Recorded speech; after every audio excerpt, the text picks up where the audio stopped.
In this movie, we're going to take a look at how to perform a chroma key and a luma key. Let's step into the chroma and luma keys movie. The first thing we want to do is I want to choose a background to put this interview over. I don't really have a good background image that I've imported, so I'm going to create one in my Generators tab. Go over to your Generators tab and click on it to open up the browser. We're going to jump right to Backgrounds. I think we're going to put Jess onto the curtain background. Now go ahead and put your playhead at the very beginning of the shot, select the curtain, and then we're going to create a connected clip. The keyboard shortcut is simply Q. Don't panic if it looks like everything disappeared. I'm simply going to hit Shift-Z, Fit to Window, and scroll up, and we see that it put this really long background above my clip.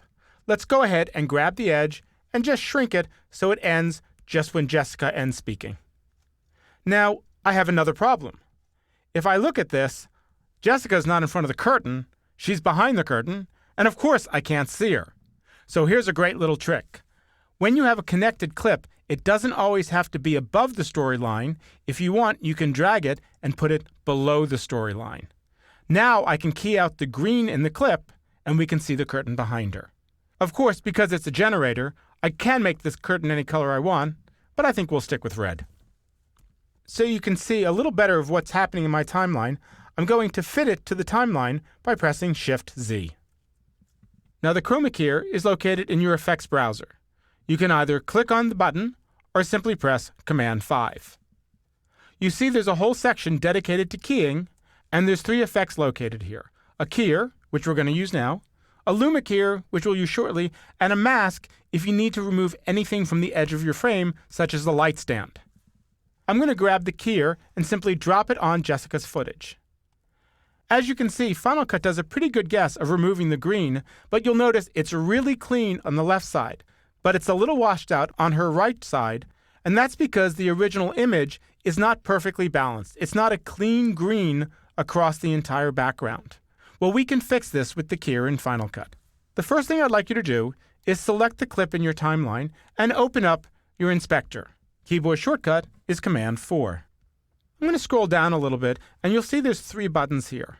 The first button says Composite, and that's the default layout. This is basically a composite of our foreground keyed over our background. If we go to the second button, this is a matte button, and this shows me exactly what's being cut out. Anything that's solid black is transparent. Anything that's solid white, I'm actually seeing in the foreground, so that's why I see Jessica. The problem is, to the right of that, I kind of have a gray, and that's showing me some of the background and some of the foreground. If I switch to the far right button, this shows me my original image. And as you can see, I have dark green on the left side of the screen and light green on the right side of the screen. Final Cut's being challenged right now because it doesn't know exactly which shade of green to key out. But I can fix that very easily by refining the key. I'm going to switch back to the matte button so you can see as we refine the key how quickly it improves.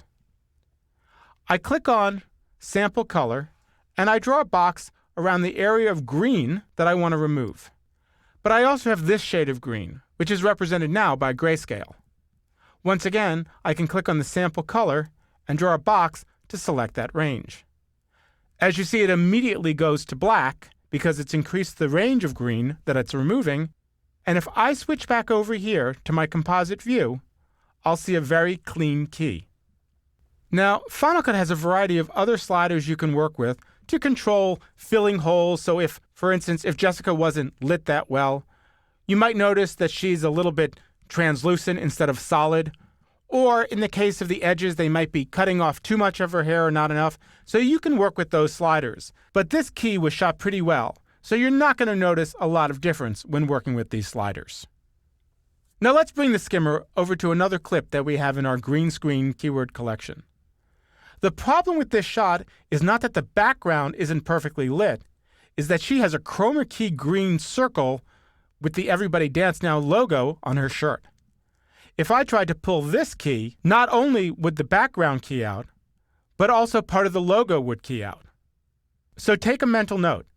If you're going to be shooting green screen, make sure that your talent doesn't have any green in their clothing. You could probably fix this by taking it into motion and creating a holdout matte, so you just key out what's behind her, and the green on her shirt would still stay in the shot. Now let's move over to the next clip in the timeline. If I scroll up a little bit, you'll notice that I have a graphic in the lower right-hand corner of the screen. It's the Everybody Dance Now logo from the Santa Barbara chapter, but I have a problem. Instead of it being over a transparent background, it's over a white background.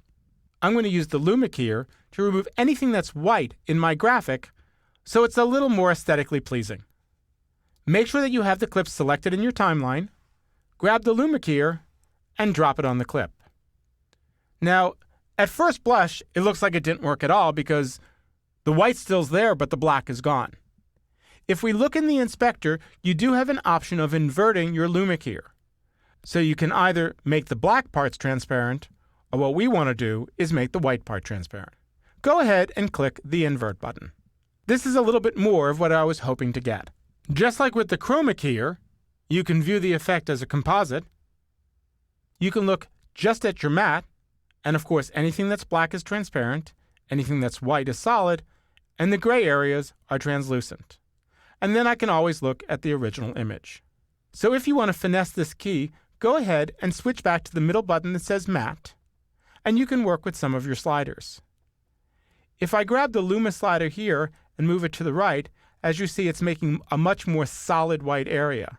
The net effect is I see more of the purple. If I slide this over to the left, the purple becomes more translucent. This is a good opportunity to play with the different sliders in your keyer to see how they affect the black and white areas of your image.